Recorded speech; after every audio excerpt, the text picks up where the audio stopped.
هدانا لهذا وما كنا لنهتدي لولا أن هدانا الله وأشهد أن لا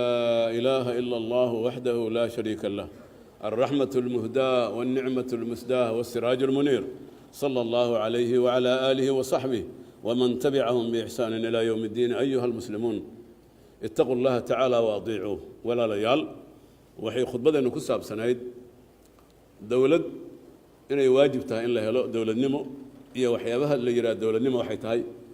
iyo waxa ugu muhiimsan dawladnimadaas oo ah amniga ayaan ka hadalnay annagoo insha Allah majaalaadka amniga aad badan mid uga hadli doona laakiin hadda maanta waxaan ka hadalnay al-amn siyaasi faqad walaalayaal ilaahay wuxuu subhanahu wa ta'ala uu waajibiyay mujtamac kasto meel isugu yimaada hatta cadadkiisu intuu raba la ekaade inay waajibtaa inay qiyaado sameystaan iyo hoggaan dhexdooda hoggaankaasuna waa kan diyaarinaya ilaalinaya diintooda iyo adduunyadoodaba oo mas'uul uga ah haddaba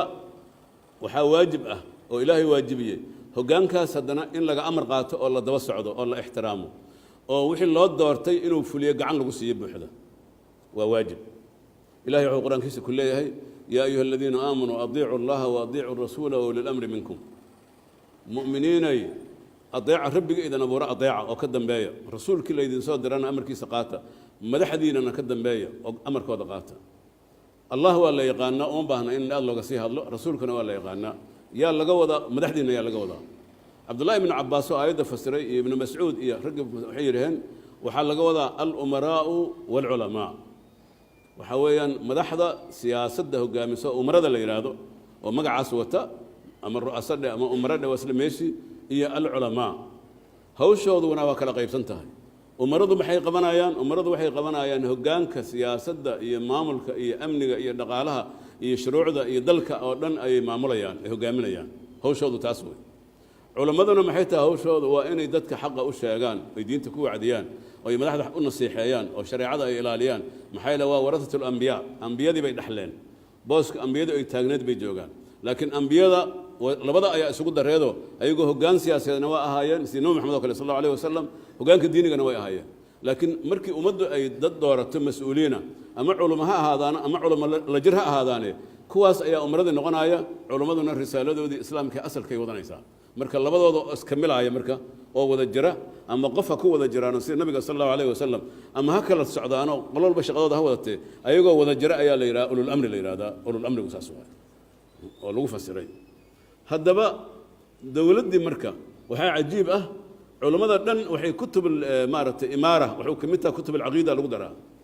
kutubta mucaamalaadka iyo axkaamta iyo fiqiga iyo kulli waa ka horeysaa imaarada caqiidada lagu daraa in dawlad la dhiso waa caqiido waa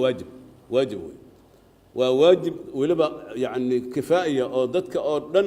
qayb ka mid ah haddaysan samayn ay wada dembaabayaan haddii qayb ay samaysana waajibku ka wada dhacaya dembigu ay ka wada baxayaan dawlad in la helo إذا كنتم ثلاثة فأمروا أحدكم يقول النبي صلى الله عليه وسلم سد حداتهين متك من أمير كدقة هذا ولا ينسى مركب أمضنا ملايين لا يمكن إن أهات مدح لا أنت يتاجناته هذا بده ولد محله إلى مركب دولد دي هدي أي واجب تا مركب إلا سمايه ولا فهم ابن عباس وكفهم آيات أنه يري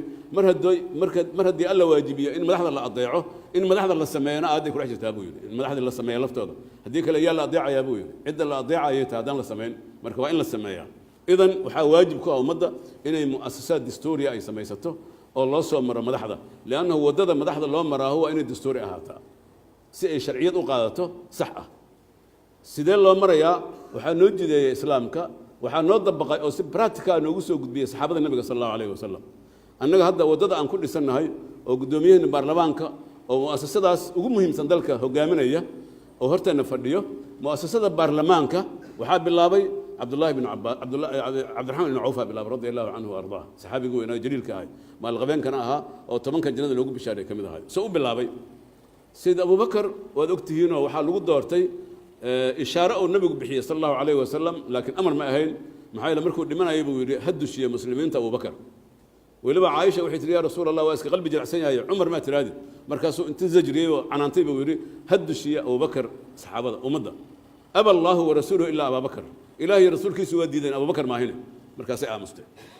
markuu dushiyay muslimiintii dhowr jeer nabigana ilaahay oo afsaday waxa go'aan lagu gaaray in asaga la doorto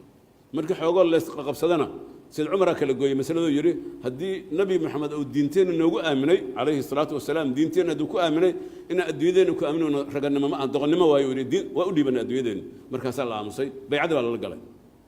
السوان ولي أن صار لسن دولتي أما أن حبله اللي شغينا أن أوير يرن واجه رقاب لا تشيء اللي ويراي مؤسسات كان مقعها كلا دوان له نظام يقدم أي الله حضاري الله بس ليه إنت طلاب الله دقائق كلياته هرتو استقبل الله دورته النبي قال ولي العاصن عليه الصلاة والسلام وولي جثمان كيس شريف كاي وبنان كيالو أهمية أي دولة دي ما قادها إن شيء هل كاسك علماء يترى أنا إن شيء مع علماء شكتي علماء أنا شكتي دولة لماذا أهمية هذا واجب لماذا هذا النبي قال بنان كيال عليه الصلاة والسلام أي الله دورتي هو جانك معناه هو واجب ومضى إن يسن دقيقة أي ساعات أي سن جوجن بلا دولة بلا قيادة إضاءة هذا بقى هذه أهمية داس إلا هذا هاي دولة مركز وحواي سيد عمر ساسو سيد أبو بكر ساسو كصباحي سيد عمرنا السجادر دار بس أبو بكر مركو لمن أيبه وحويري ومدة مركان فيري وحنا قاعد قف أبو مضى إنه هاي أبو بكر هدي عمر رضي الله عنه هدي الله آخر ويدينا وحنا نه دونا أبو يري مركان أركا دوم من كان أبو بكر أيق صباح إله يوم مركا أبو بكر أيان قتلنا يا أبوي عمر قتلنا يا أبوي سيد أبو بكر مركز صوت الشدين مركو وحويري قف إيه كان وقفسدان وأيمدان هذول نودور يرهن وحوير عمر الدين دوري ميجا أقلاتي وكا أقل النبي سيد عمر نساس الوساس صار سيد عمر مركي لا داوعي أنت وصل لمن وحويري ومدة مسلمين تتلذ أيجا نعلنا يا أبوي اللحدة كنول 10 المبشرين سديدا كنول سديد داس وأبو بكر عمر بس كبحي عثمان يا علي لحدة كلا هكلا دورتانو يري ويلكي عبد الله أنا هل جوجو يري لكن أسوق عظمة لما دور كرو يري لكن هذا يسدح النقدان هأفر يري ماشي مارتي يسدح ده لكن لما ندور كرو أسوق وحكي لنا مثلا من كريم مسلمين تاسو كمية هاي بيقولي ما هو كعرّا إلا يراويل كيس لودي بتلا أمام ما بحقه كسر لقى سوق قليل ما جرتوا يري مركز يسوي مدن ابن مركز سيد عمر العاصي عبد الرحمن بن عوف وحو كده ذا وحو يري مسلمين تقارب بدن وعقل رأي نجا بدن باكو جري دائرة دور الشدة واسعنا يا أبوي مركز سوق اللحدة ودي مركز دور الشدة قالين سدح نقولين عبد الله بن عمرنا ولنا عثمان أيدي أيو أنت دقاجيبه وهذنا أمدي سوي دي إلى علماء السير إليهن قبله حشون أي أفرت منجرك عشان تمجرك يقوليها كجرا حتى قوليها الله وقلي أسهايدي يا أبي اللي يسوي دي عثمان عليه كلا دورين ساقبله عثمان ماذا ترى مد علي ترى عدك اللي سأروري وحال الله بتي سيد عثمان رضي الله عنهما الله بدو بالك رأى النقطة سيد عثمان ساسوك صباح هذا بقى حال إرادة دور الشدة برلمان هذا أساس كده هالكاسوي لأنه برلمان كي ولا سأروري يقوليها لو قلت جاي كليه لكن هذا قلوين الله لسه ماشى الله سوق كانه إذا مجتمع لقى سوح عليه إسرائيل سيدي بيكون ساعتها مركب هذا هنا لبدا مرشح وما ترتمى مركب مسك سهرايا عثمان علي سيدي مركب أو ترتمان عدك ولا هبل كي بتاعنا لقاضنا يا إسرائيلي وي هذا بقى إن غابك لقوك كانوا مركب أمنية سياسية وحا أساسها مدولة نمذبة وأساسها أمني جوردن إن لهلو قيادة كصوب هذا قاب كاس برلمان بالدورتي قدومي أيو دورتي مؤسسة هايدا هاد وقدومي نهرتنا فردية بروفيسور جواري كبير الأمة الصومالية اليوم سياسيا وعلميا وثقافيا وخبرة وإدارة وفرديو نكد صومالي ما أنت أدقوا ويلكوا دنع قانتا يدنع خبرة يدنع دولة قانك يدنع مؤسسة دستور قادرك وقامس أنت بقى أضيك ويلك قرنك سداس أو يكسب بحي أيها هذا الدولة دي ولا كسافر عنتي لا قبل لا مدحوينها قرنك الله يحفظ يا ما أنتم مركا سداس سوي إحنا نقص بحنا نجا مركا الشرعية دي دولة لماذا أساس كده واحد سنة قدم كلا بعضهم وبعدين إنه هذا الدستور أساس هذا دستور هذا برلمانكي وحيد لما نسقط لما يصير الدنيا هذا بيس ولا قد دولة ولا نقول من السنة هاي هذا نتاعه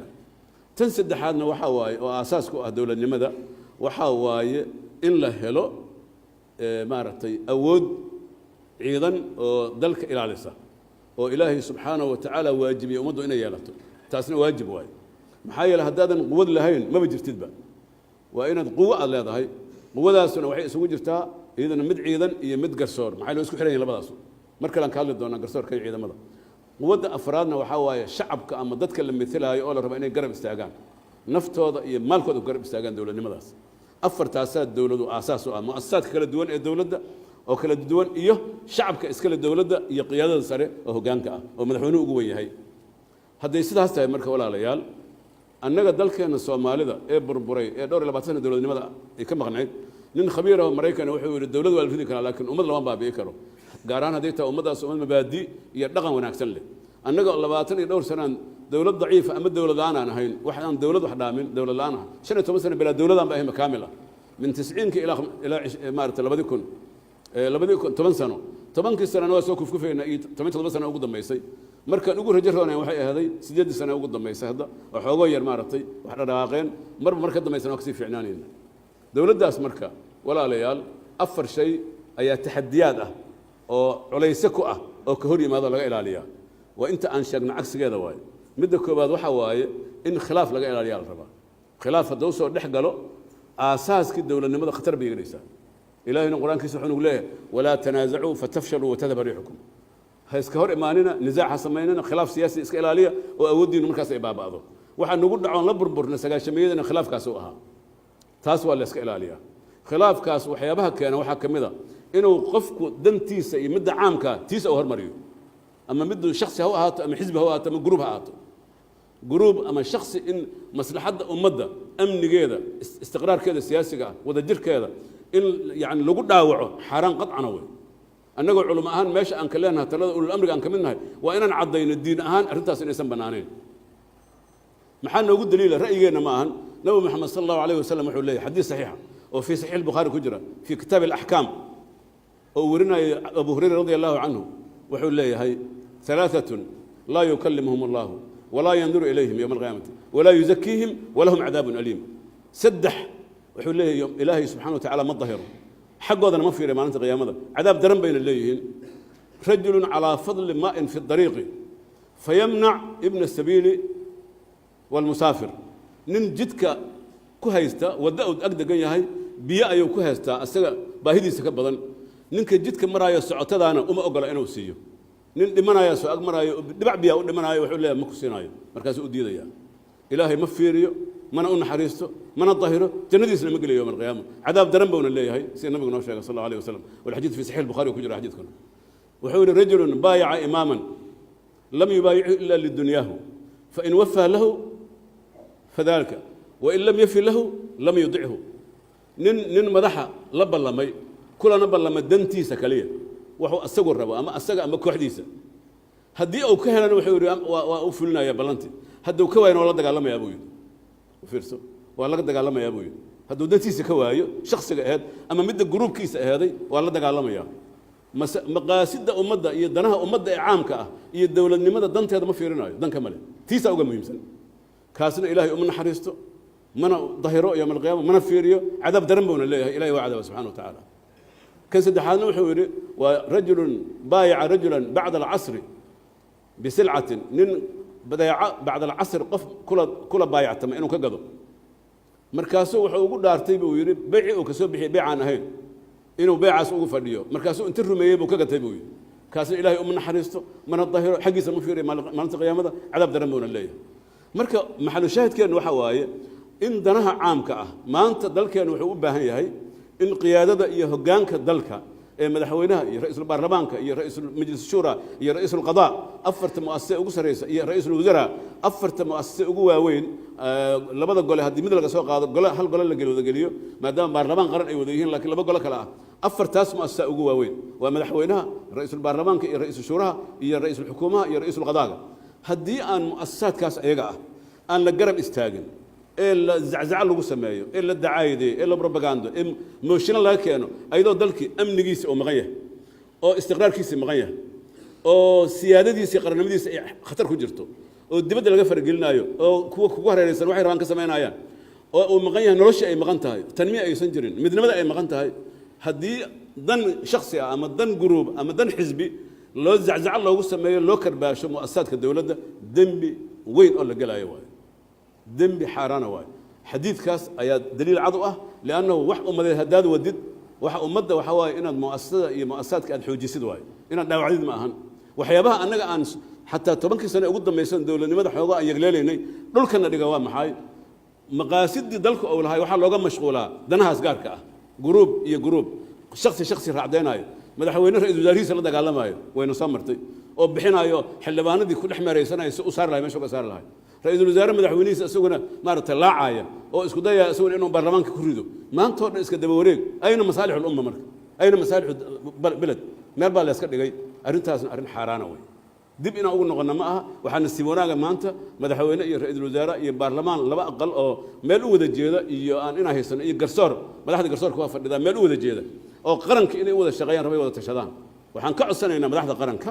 in nala ka ilaaliyo in dibna loo celiyo waxa badaha ku daadanaya waa dhallinyaradeena dalka la guriyeynayo la rabo in la baabiyo keena wey ma ahan dal kaleeto dowladaha ajnabiga waxay soo yaacayaan waa dalka inay baabiyaan kuwa saxro degan oo doonaya dalkan inuusan horumar samaynin oo dekadihiisa ka baqaaya bacda 20 sano 30 sano inay noqdaan dekadaha adduunka ugu waaweyn oo dhaqaalaha ugu badan adduunka ku soo dhacayo oo dalalkooda dhaawici kara oo aaminsan yihiin inay mowqac ay ku yaalin maadaama Soomaaliya ka istiraatiijisan tahay Soomaaliya celin geli karto ayaa maanta waxay ku rafanayaan xubna annaga naga mid ah si dalkan ay dib ugu dhigi lahaayeen oo dalkan xarbi ahli u soo bixi lahayn ilaahay aan ka baqno dalkeena aan naxno ummadeena aan u turno ilaahay waxaan ka baryaynaa subxaanahu wa tacaala inuu dalkeena iyo dadkeena noo hagaajiyo